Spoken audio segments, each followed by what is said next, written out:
Bone-chilling cold. 63 million hit by massive winter storm in U.S.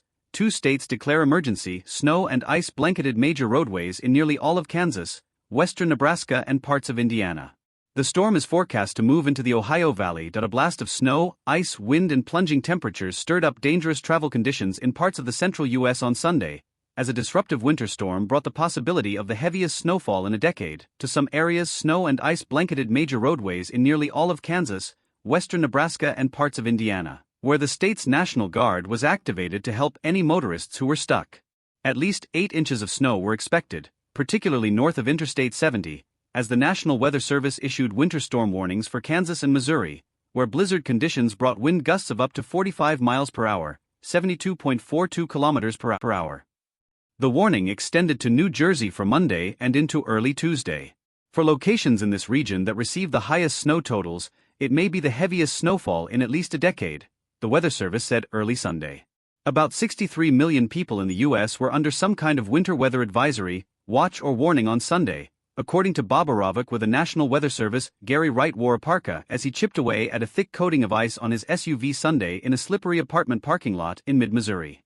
He said he will work remotely for the University of Missouri-Columbia on Monday, but wanted to scrape off his vehicle as an excuse to spend a little time in the snow.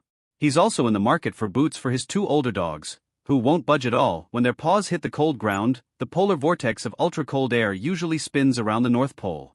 People in the US, Europe and Asia experience its intense cold when the vortex escapes and stretches south. Studies show a fast-warming Arctic is partly to blame for the increasing frequency of the polar vortex extending its icy grip. Snow and ice in the forecast, and even possible tornadoes. In Indiana, snow fully covered portions of Interstate 64, Interstate 69 and U.S. Route 41, prompting Indiana State Police to plead with motorists to stay off the roads as plows work to keep up with the pace of the precipitation. It's snowing so hard, the snow plows go through and then within a half hour the roadways are completely covered again, Sergeant Todd Ringel said. A section of I-70 was closed in central Kansas by Saturday afternoon. Roughly 10 inches, 25 centimeters of snow had fallen in parts of the state, with snow and sleet totals predicted to top 14 inches for parts of Kansas and northern Missouri and Kentucky. Louisville recorded 7.7 inches, 19.5 centimeters, of snow on Sunday, a new record for the date that shattered the previous mark of 3 inches, 7.6 centimeters, set in 1910. Lexington, Kentucky, also set a snowfall record, with 5 inches, 12.7 centimeters.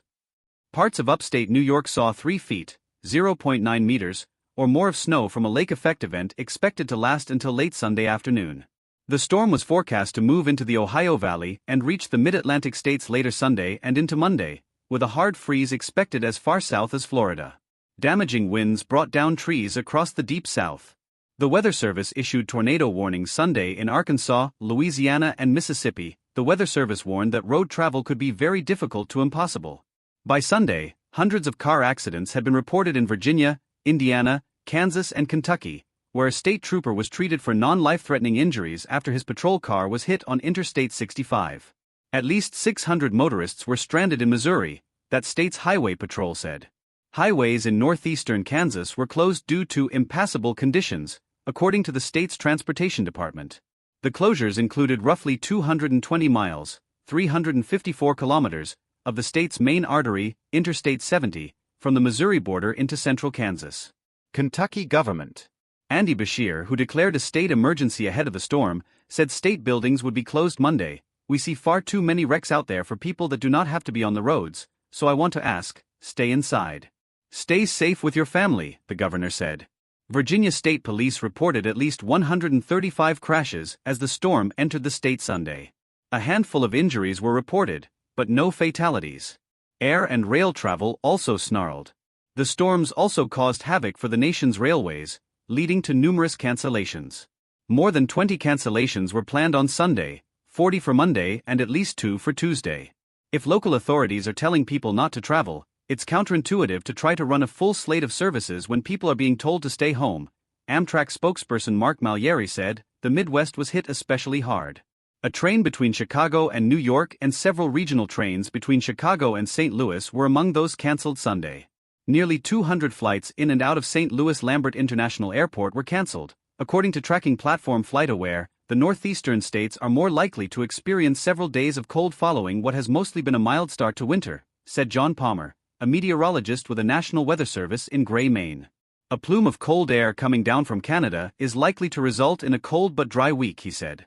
The cold air will likely grip the eastern half of the country as far south as Georgia, Palmer said, with parts of the east coast experiencing freezing temperatures and lows dipping into the single digits in some areas.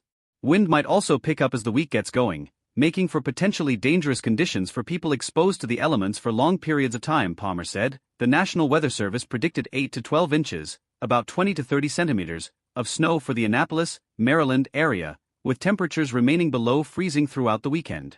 In a statement on X, Virginia government Glenn Youngkin declared a state of emergency Friday ahead of the storm and encouraged residents to vote before the state's special elections on Tuesday. Similar declarations were issued in Kansas, Kentucky, Maryland, West Virginia, and in central Illinois cities. Classes canceled. School closings were likely to be widespread Monday. Districts in Indiana, Maryland, Virginia, and Kentucky were already announcing cancellations and delays on Sunday afternoon. Kentucky's Jefferson County Public Schools canceled classes, extracurricular activities, and athletics Monday for its nearly 100,000 students. The day would have been students' first one back after winter break.